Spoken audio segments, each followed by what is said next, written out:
Good evening, everybody. We are starting a little later than at a very schedule. So let's just wait for everybody else to come on.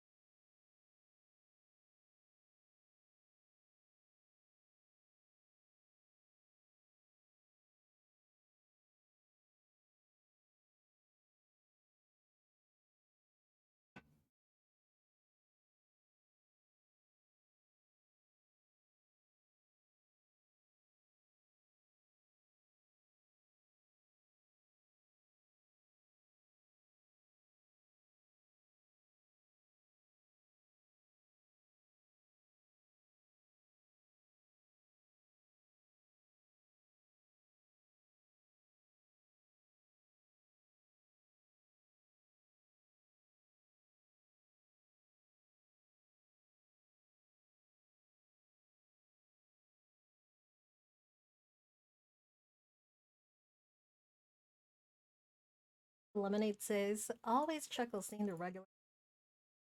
Definitely. This, you guys are something else. So much for coming. Okay, let's start. Good evening and good morning, Unicorn fam. Welcome to the Crypto Unicorns Weekly Town Hall number 24 with Aron Beierschmitt, Crypto Unicorn CEO and co-founder. Co-host for today, Pretty and the rest are having fun over at the Philippine Web3 Festival. Manila-based kings, brave travelers, and fellow Filipinos. Have you made it to our booth yet? It's been lovingly designed by Spicy Unicorn, so shout out to him. Manning the booth will be Fluffy, Witty, Fancy, and Stealthy Unicorn. Other members of the LG team will be there too. Don't miss out on a chance to see them IRL and drop by today. If you can't make it, lessen the FOMO by heading over to Twitter and checking out the hashtag see you at PHWeb3Fest so you can see the Unifam having fun and hanging out. This is our third and final Town Hall event for November. Next week is Thanksgiving, so we'll be skipping Town Hall for that week.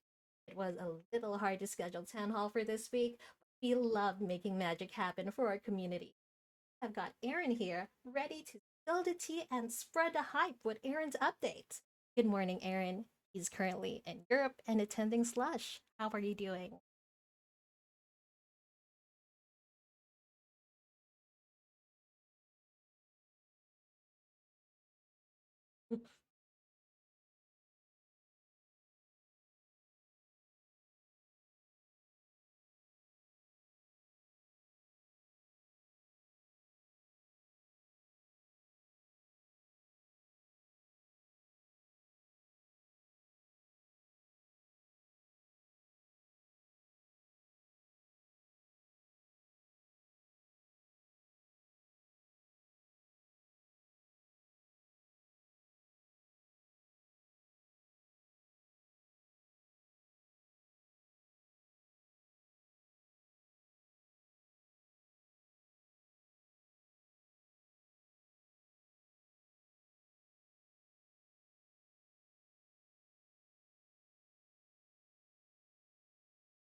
Oh, yeah. Okay, so here is a link here at General for the time and the date of the Shadow Corn Steak and Rearward Community Session, so you can take a look at it in your.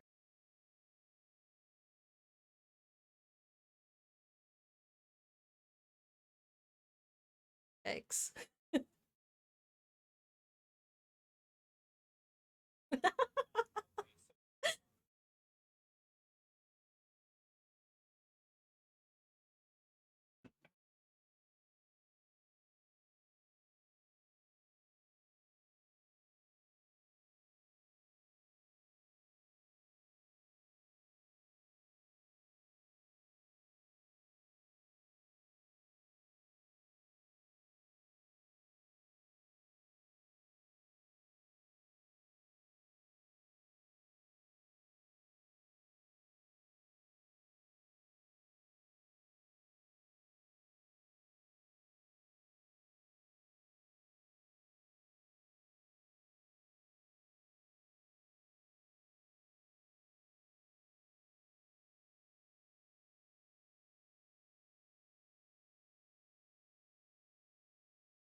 All right, thank you so much.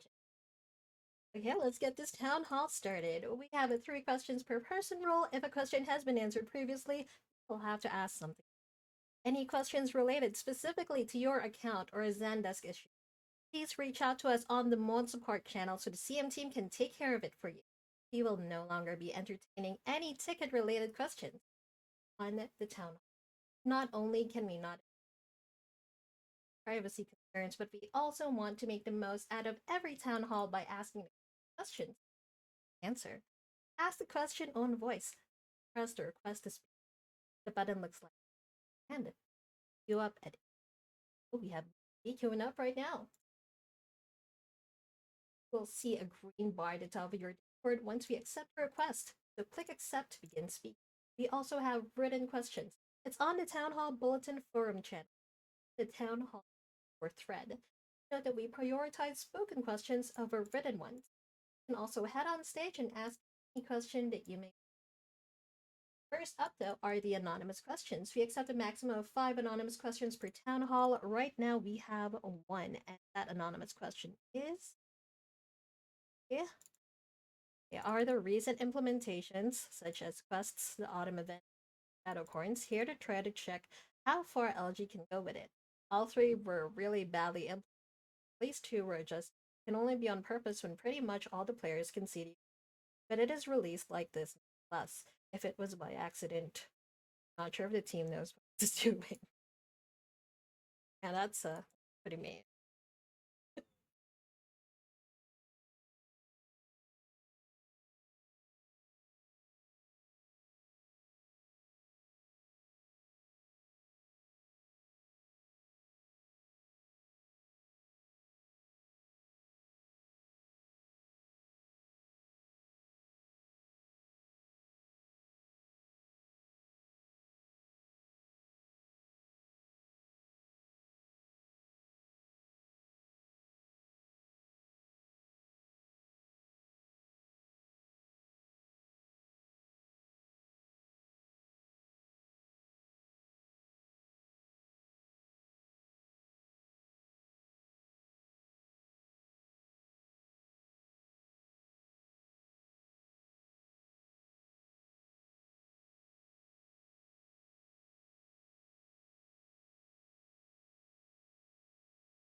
All right. Thank you so much, Anna.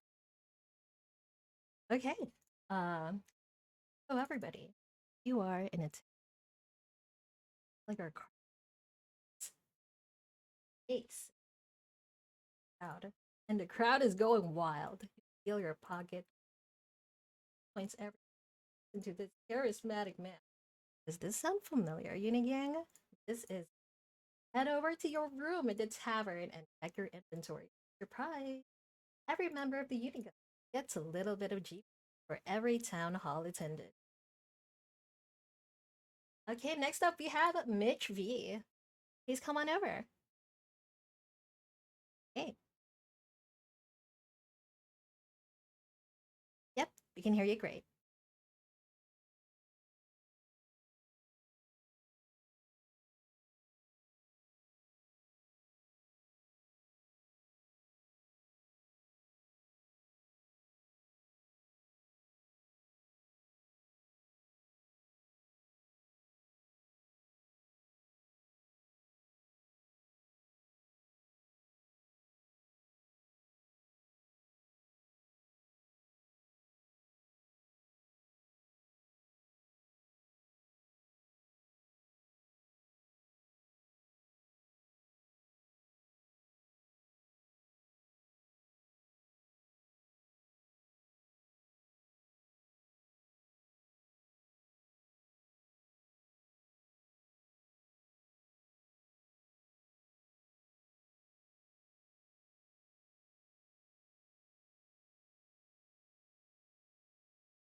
Thank you so much, Mitch.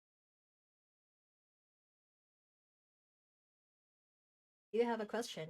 Does the question start with when? Is it a feature that we mentioned before? Help us help you by heading over to the quick link section and filling up the community accountability record. We will update our Notion page on accountability records with every form that is. Let's move to the next. We have a question from Kaiser. Out of curiosity, how much did we pay for partnerships? We have an estimated amount.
All right. Thank you so much, Aaron.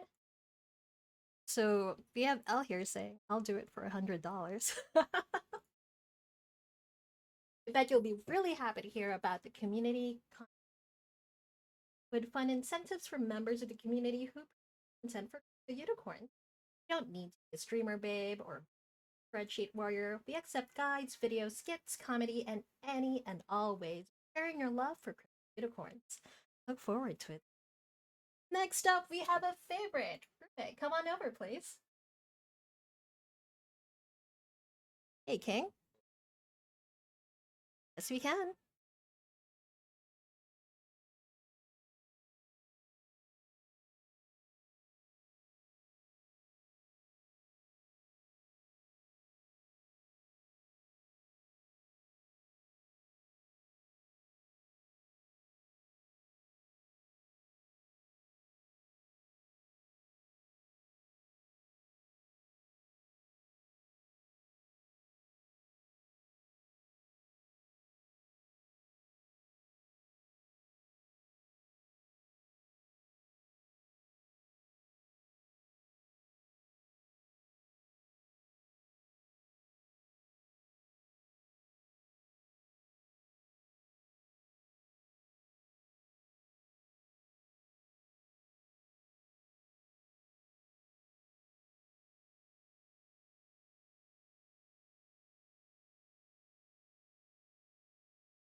which is anyone who started playing the first week.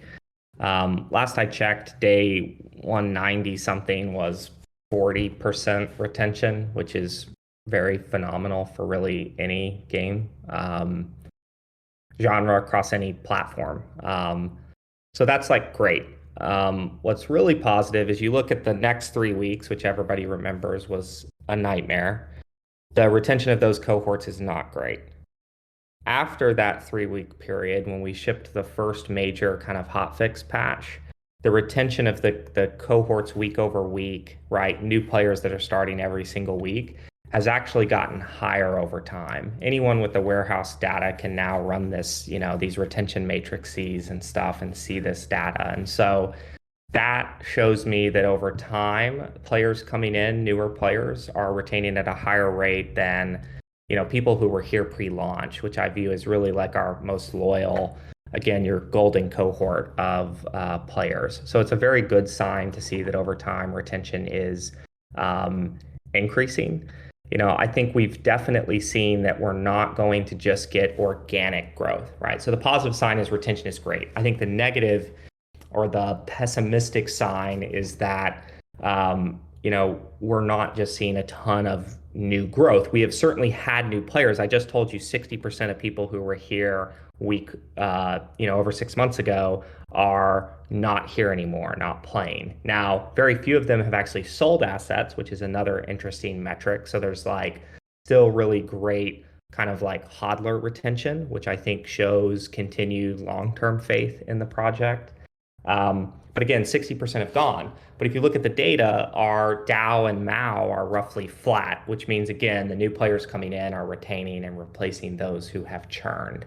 So it's definitely not doom and gloom, but it's proven to me that in the bear, we cannot expect to grow organically. I think you've already called out the prior question we discussed around like we need to smooth the on-ramps out. We need to give people a taste of the gaming experience before forcing spend. Like none of the stuff you're approaching me with is like, oh my God, that's a shock, or I didn't think of that, right? Again, we come from free to play. And it's the crux of the great corn drop in that strategy is to take and just work around it by effectively spending marketing dollars with our existing community, right? So here's where I'm at. In December, if we start to see the great corn drop have traction in terms of a reasonable conversion rate, we had like a 90% conversion rate when we did the community airdrop of RBW badges, right? That then you could claim RBW against.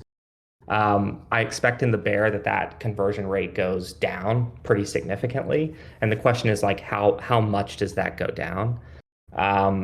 Then we're going to need to see, well, when a cohort onboards into the game, like, are they retaining at the same rate as the people who are coming in organically? Usually they retain it less than someone who discovers us organically, right? But that's just tried and true in mobile free to play. So I would expect the retention to be slightly lower.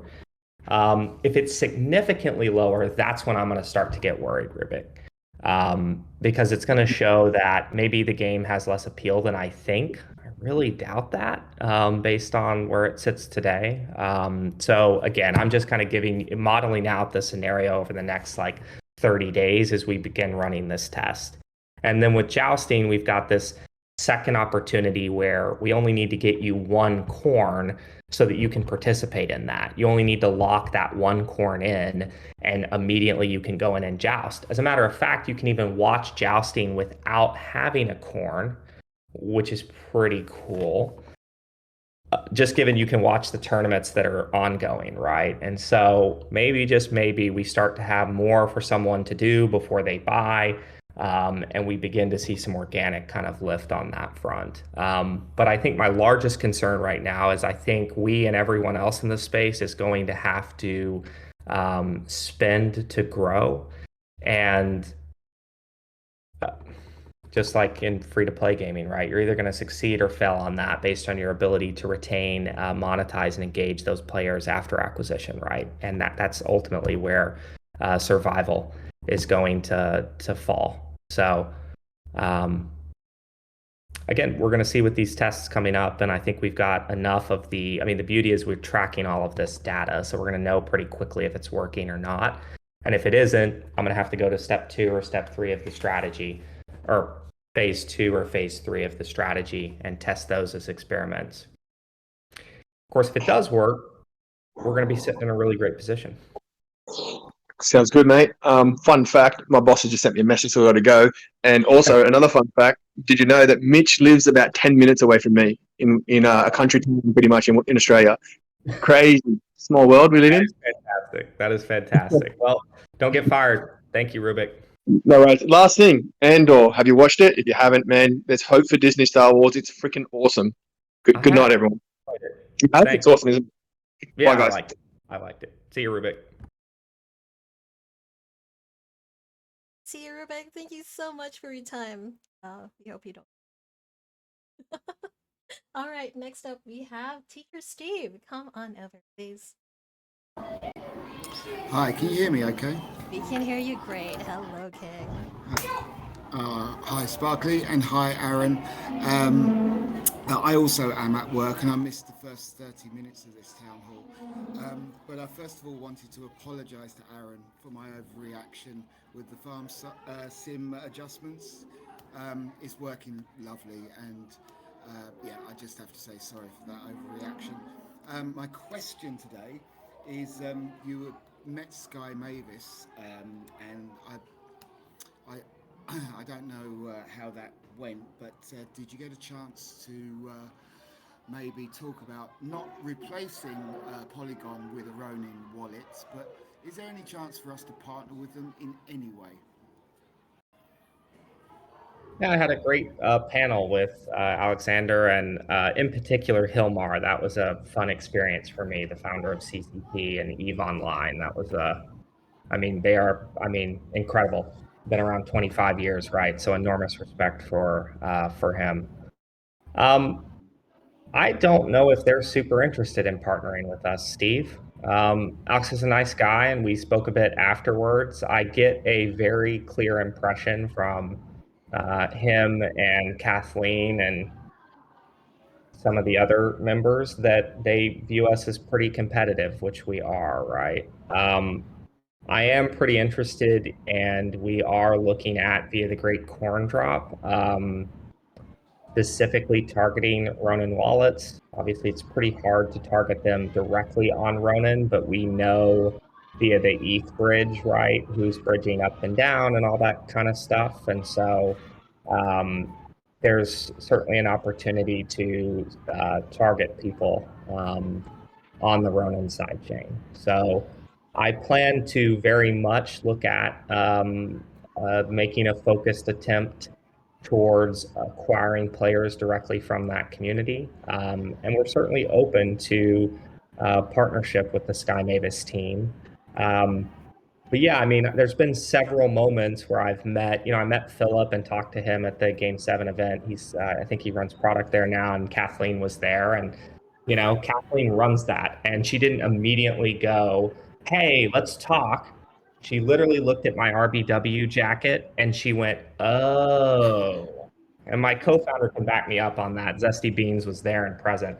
So it was kind of an interesting thing. So again, I'm certainly open to it. I'm not sure they are. Sure.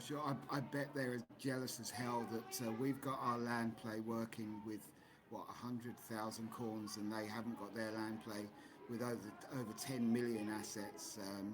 So I think it's their loss, not ours. And I hope you have a great time at the show. Thank you, Steve. I really appreciate it. And by the way, no need to apologize. Like, listen, I hope I'm coming off like the reaction to throwing shade and stuff. I'm in a very good headspace. I think generally, we love feedback. That's the purpose of this space. And so, I appreciate it. I get there was, less emotion would certainly be helpful, right? But I don't want there to be a lack of feedback from the community or this idea that we don't want it, right? So don't withhold feedback. And I do appreciate that, you kind of saw with some more time with the feature that you're enjoying it. That makes me very happy to hear. So thank you, Steve. Absolutely. Thank you, Aaron. Thank you so much, Steve. Have a good rest of your day.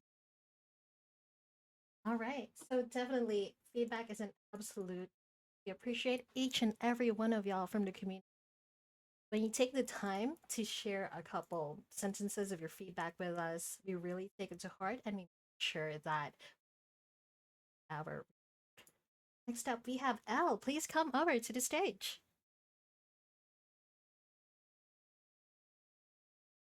Okay. Just no person talk? All right, cool. You guys can hear me? What's up? Yeah, Everybody? we can hear you. All right, cool. All right, first off, Aaron, bro, that link to that jacket, what's up? You mentioned a jacket. In progress, sir. In progress. This is my old school little DeFi hoodie from back in the day, but I was rocking the shit out of it at the conference yesterday. Word. If that can come in a windbreaker, dude, please. But On the way. I mean, let me pitch this idea to you, Elle. What do you think about a ridiculous rainbow tracksuit? Like, matching pants. oh, dude. All right. Damn. Sold. Let's do it. And then honestly, I'm really, really, really hoping you guys got a snapback on the way.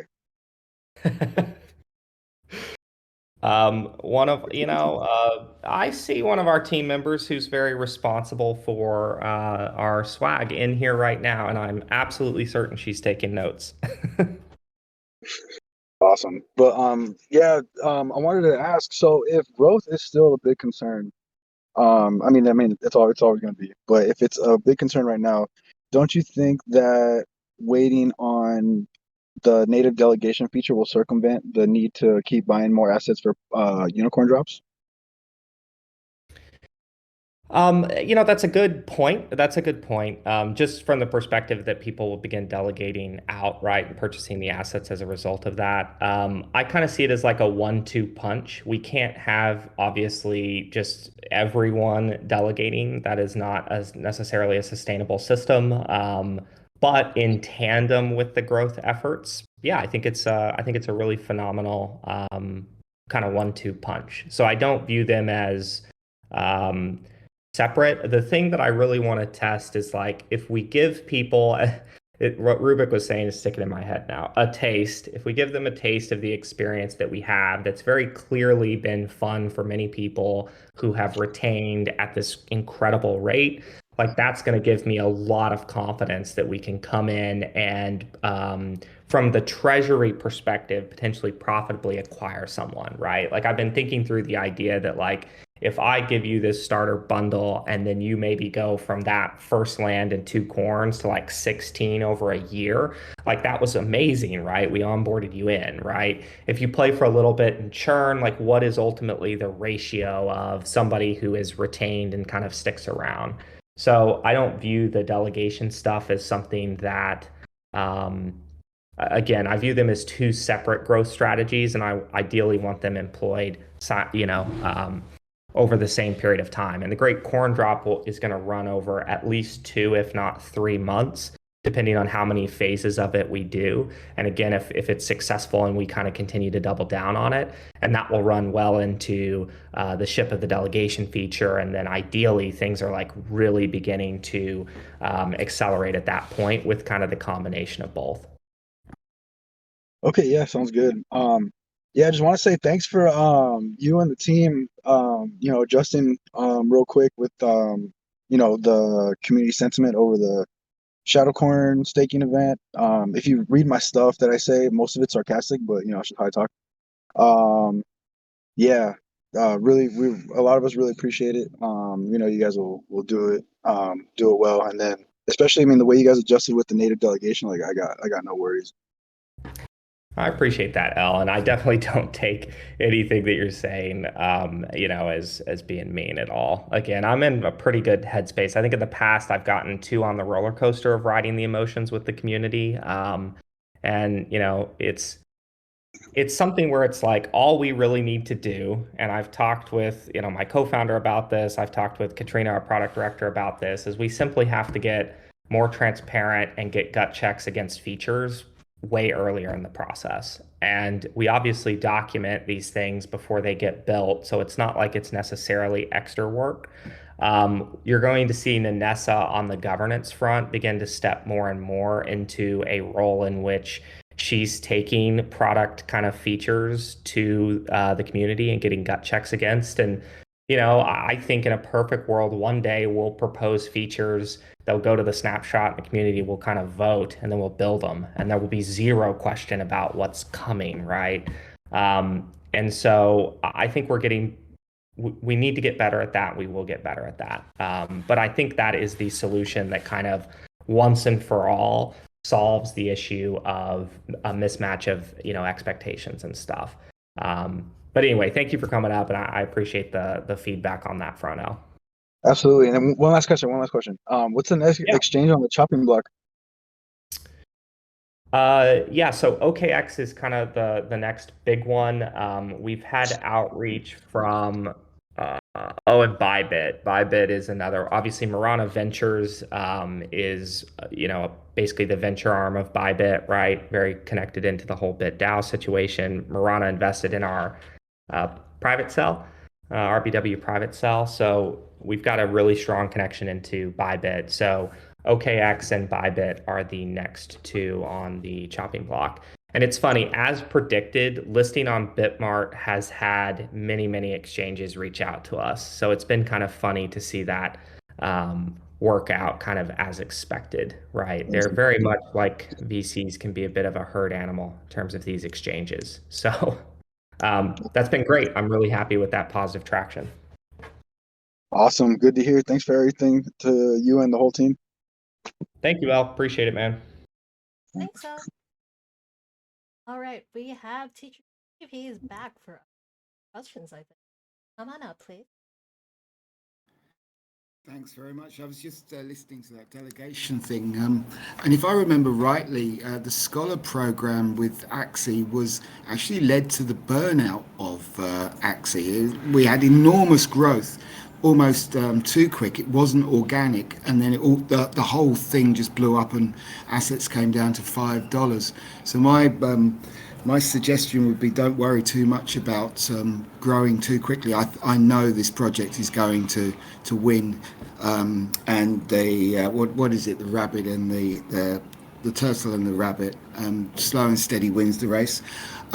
One thing I'd like to see though is a gifting aspect on the Hawku website for people as we get influencers along. We will want to gift assets to our viewers. Maybe that's something we could ask Hawku or maybe get done ourselves. Have any views on that, Aaron?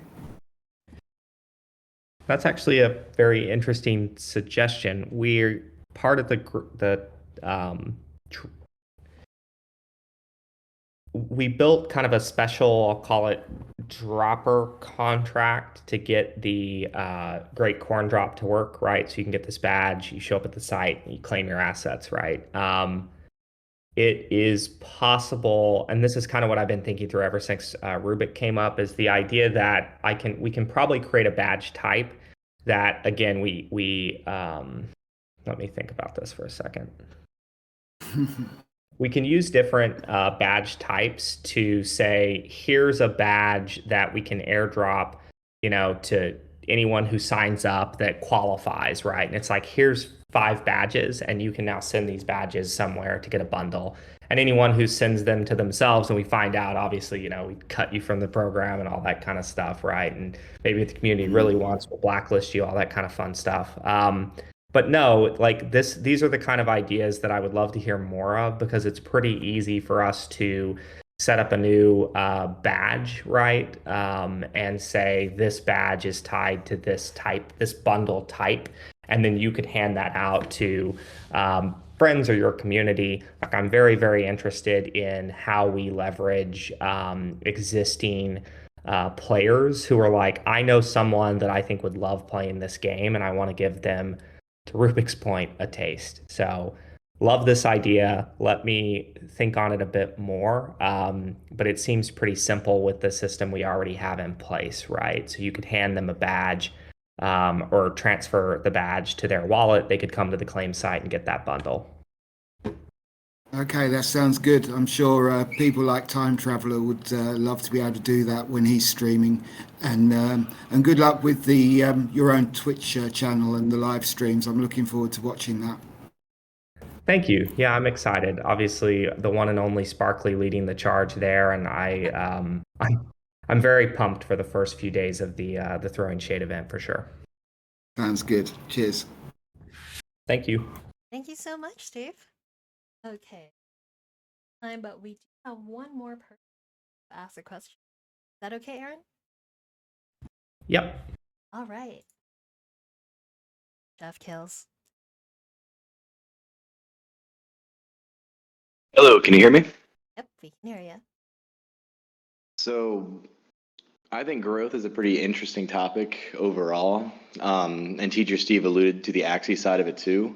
I think a lot of these games kind of had a very sort of straightforward sort of viewpoint. Axie, you buy 3 Axies, the ROI was insane, and you can see making your money back. And it was, pretty straightforward. Breeding, relatively straightforward, a little bit of chance. Even games like Gods Unchained, it's free to play. You can make money along the way. Weekend rewards.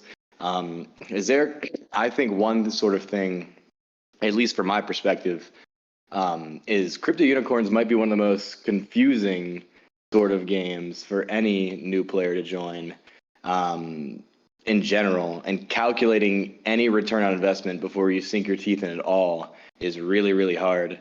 So I was just kind of wondering, do you kind of agree with the sentiment of it being relatively confusing? Like, obviously a farm sim isn't like the most insane thing in the world, but piecing it all together and knowing optimum strategies for things along the way. And I guess it kind of goes in the question of, what do you think crypto people care more about that are putting a ton of money into a game? The fun aspect or the ROI aspect? Because, and even as a piece of sort of, I guess, evidence on Bryson's video, the first one he made for Crypto Unicorns, I just watched it just to see. The very first comment is it profitable? And I think that's like a pretty hard sentiment for anyone in the crypto space, especially seeing with these other projects sort of popping off, I guess, if you will, and really having an insane return on investment. So sort of, I guess, in synopsis or summary, what do you think in general the average crypto holder cares more about in that regard?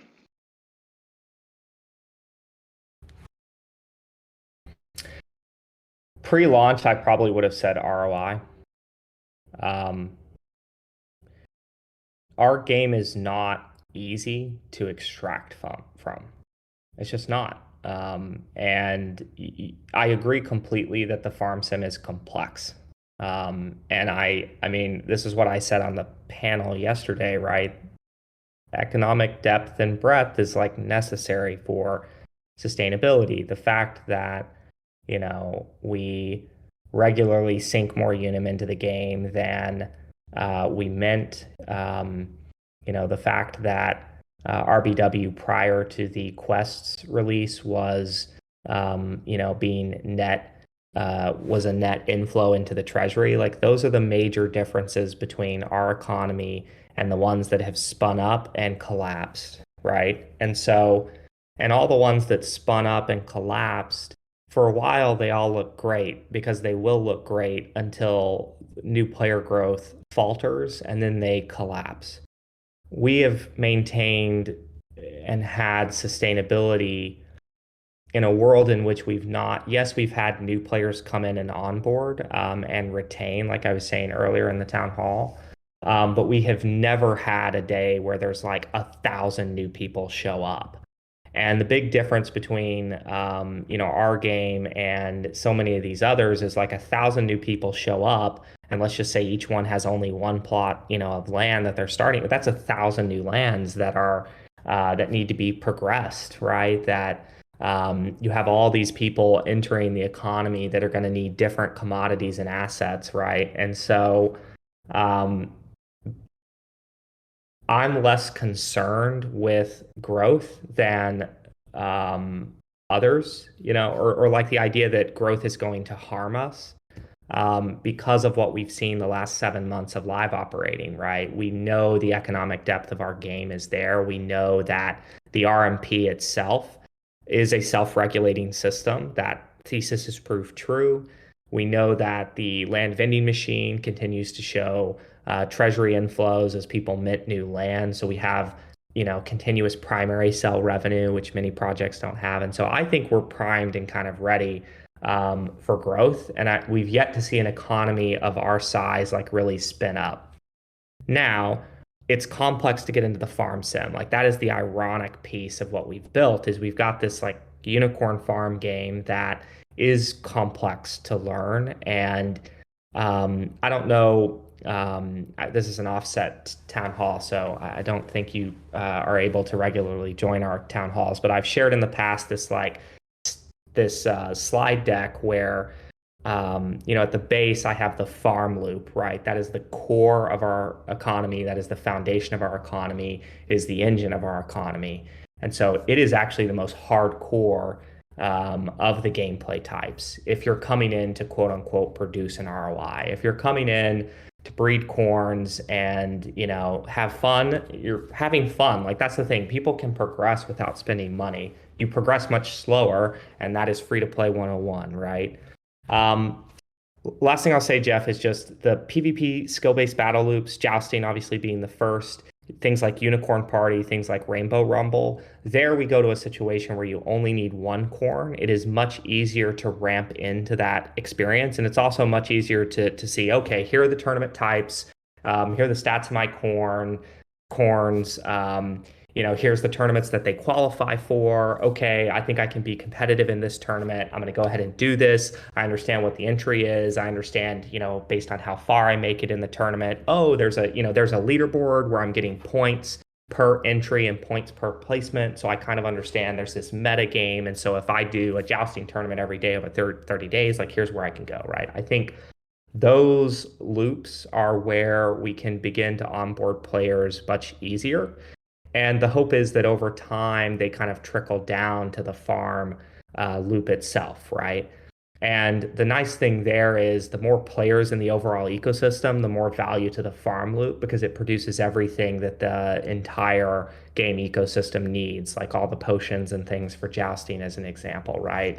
And so I don't know if that fully answers your question, but it's just kind of my immediate thoughts, and that I think we have on ramps that are easier for players to grasp and engage with via the battle loops, right?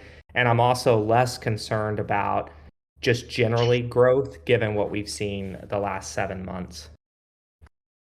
Yeah, I think it's definitely a super in-depth economy. It's definitely a lot deeper than a ton of the other projects. I would 100% agree. Definitely the learning curve is, I think, a bit higher, but like you said, with these other angles, getting in a more casual audience of being able to buy something and just obviously see kind of what it does in terms of the jousting. My other kind of question, I guess, and it sort of kind of relates to the economy, and I know everyone needs to balance their own economy to the best way possible.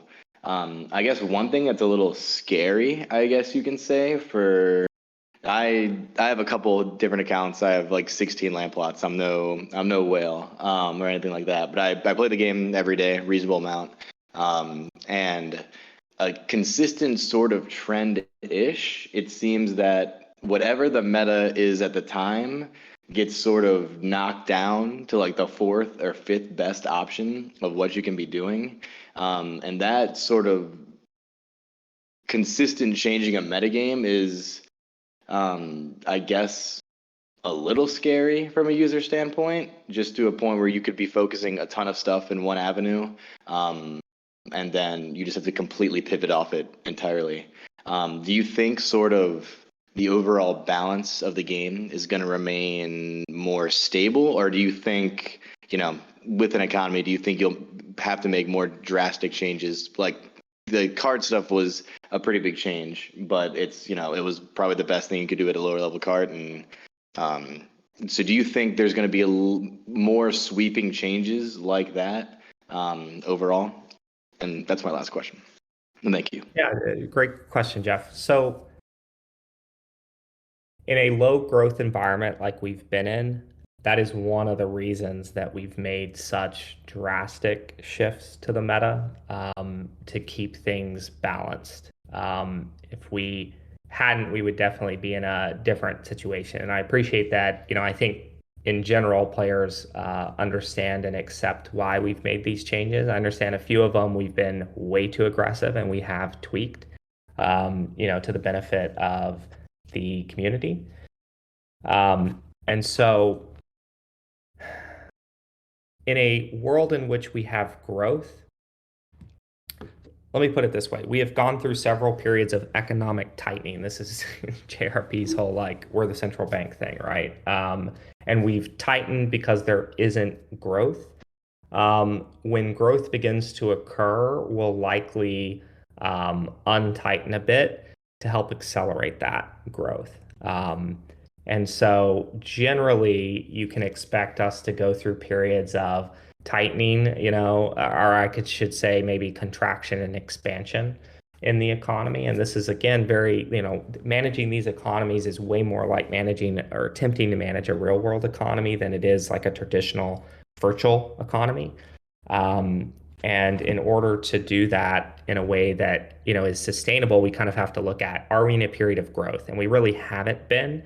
It's been very low growth since launch. And so until we really see an inflection point there, we're going to continue to be pretty conservative. And then in a world in which we start to see growth, we can begin to loosen. It's probably not a great idea to have Unim be a net sink in a world where we're trying to really grow, because the price will spike too high and the whole system will potentially have the opposite problem again, which we kind of had before launch, which is it's too expensive. The barrier to entry is too high.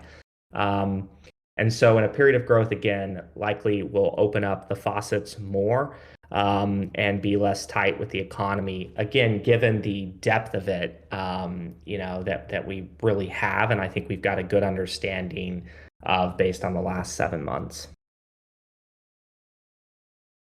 I appreciate answering the questions. I'm a QA manager in the real world, so if you ever need any more QAs for your team, I would be first in line if you need anyone's help. But thank you so much. Thank you very much, Jeff. We do have some recs on the QA front, so you should absolutely reach out to a CMT member or hit us up on the website. Thank you. Yeah, you should reach out. Yeah. And thank you so much, Jeff. All right. So that marks the end of Weekly Town Hall number 24. We will see you next month for Weekly Town Hall number 5, usual time, 7 a.m. PST. There, we'll post a recording of this town hall on our socials if you would like to give it a real. Don't forget to share this with your friends and fellow unicorn fam. If you have more burning questions, feel free to reach out on our support channels, the Mod Support channel and the Depths channel. This has been Sparkly Unicorn with Aron, no other co-hosts. Good morning, good night, and see you in-game on Discord and in the forums, Unicorn fam. Bye! Get an Uber. Oh, woo! Woo-hoo! Bye, Sparkly.